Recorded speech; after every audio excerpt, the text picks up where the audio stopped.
দলের নিবন্ধন ও গঠনতন্ত্র প্রণয়নের জন্য পুরোপুরি প্রস্তুত জাতীয় নাগরিক পার্টি এনসিপি। চলতি মাসের মাঝামাঝিতে নির্বাচন কমিশনের নিবন্ধনের আবেদন করতে যাচ্ছে দলটি।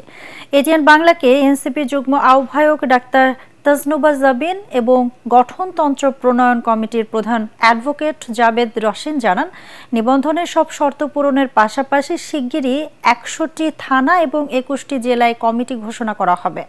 আদিন সজীবের রিপোর্ট। আমরা কি সবাই প্রতিজ্ঞা করছি?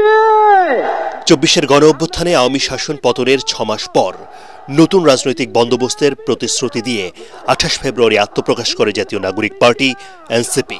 ক্ষমতা না জনতা। আগামী জাতীয় সংসদ নির্বাচন নিয়েও পরিকল্পনা আছে। জুলাই বিপ্লব থেকে উঠে আসা দলটির টানা সপ্তমবারের মতো বেস্ট টিস্যু পেপার ব্র্যান্ড হিসেবে স্বীকৃতি পেয়েছে বসুন্ধরা টিস্যু।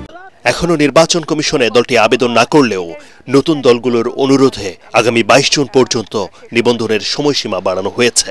আমরা সবসময় যেটা বলে এসেছি যে একটা মৌলিক সংস্কারের পরেই আমরা নির্বাচনটা চাই, সেটা যখনই হোক, ডিসেম্বরে হলে ডিসেম্বরে, জুনে হলে জুনে। বিগত দিনে যে নির্বাচন কাঠামো বা ক্ষমতা কাঠামো ছিল, যেটার মাধ্যমে এক ধরনের স্বৈরশাসক ফ্যাসিবাদের যে জন্ম হতো, আমরা সেই কাঠামোটার চক্র থেকে আমরা বের হতে চাই। নিবন্ধন পেতে কমপক্ষে ১০০টি উপজেলায় দলীয় কার্যালয় স্থাপন এবং ১/৩ জেলায় সক্রিয় সাংগঠনিক কাঠামো সহ প্রতিটি উপজেলা বা থানায় কমপক্ষে ২০০ জন ভোটারকে সমর্থক হিসেবে তালিকাভুক্ত করার শর্ত আছে নির্বাচন কমিশনের। কতটা প্রস্তুত এনসিপি? ৪৫০র মতন উপজেলাতে আমাদের কমিটির বিস্তার ছিল এবং বৈষম্য বিরোধী ছাত্র আন্দোলনও অনেকগুলো জেলা পর্যায়ে তারা কমিটি দিতে পেরেছে। তো সেই ক্ষেত্রে সাংগঠনিকভাবে আমাদের কিন্তু সমগ্র দেশে বিস্তার লাভ ইতিমধ্যেই হয়ে গিয়েছে। আমাদের স্ট্রাকচারটা আছে, কিন্তু ওয়ার্ড বাই ওয়ার্ড ফলো করে যে ডকুমেন্টেশনের কাজটা, সেটার জন্যই মূলত কিন্তু আমরা এই সময়টা নিচ্ছি। আগামী মে মাসের মাঝামাঝি নাগাদ হয়তো আমরা আমাদের নিবন্ধনের যে শর্তগুলো আছে সেগুলো পূরণ করতে সক্ষম হব এবং আমরা নিবন্ধনের জন্য আবেদন করব। জাতীয় নাগরিক পার্টির গঠনতন্ত্র প্রণয়নে সম্প্রতি একটি আলাদা কমিটি গঠন করা হয়েছে। কি তার অগ্রগতি আর দলের লক্ষ্য উদ্দেশ্যই বা কি হতে যাচ্ছে?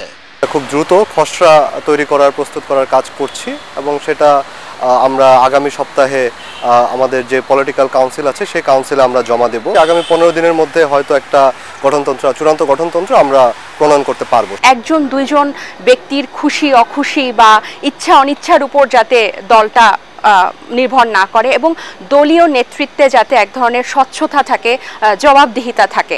সারা দেশে ৪০০রও বেশি উপজেলায় সক্রিয় সাংগঠনিক কাঠামো আছে জাতীয় নাগরিক কমিটির, যা নতুন দলটির রাজনৈতিক কার্যক্রমের গতি বাড়িয়েছে বলেও মনে করছেন শীর্ষ নেতারা।